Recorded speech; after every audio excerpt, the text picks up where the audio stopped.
எல்லோருக்கும் வணக்கம்.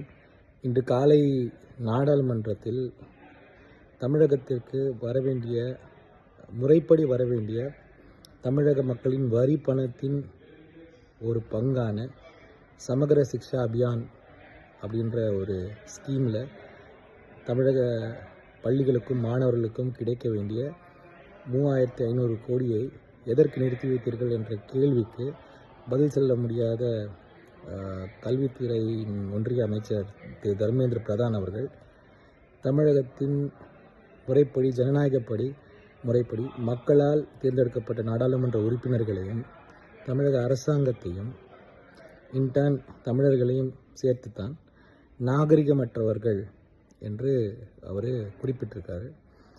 இது அவருடைய அந்த ஆதிக்க மனநிலையை காட்டுகிறது.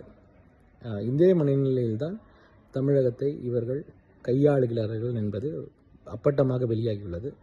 இதை எதிர்த்து நாடாளுமன்றத்தில் பெரிய போராட்டங்கள் நடந்து கொண்டிருக்கிறது இது சாதாரண ஸ்டேட்மெண்ட்டை நான் பார்க்கல. இவருடைய மனநிலையோட ஒரு பிரதிபலிப்பாக தான் நான் பார்க்குறேன். நன்றி.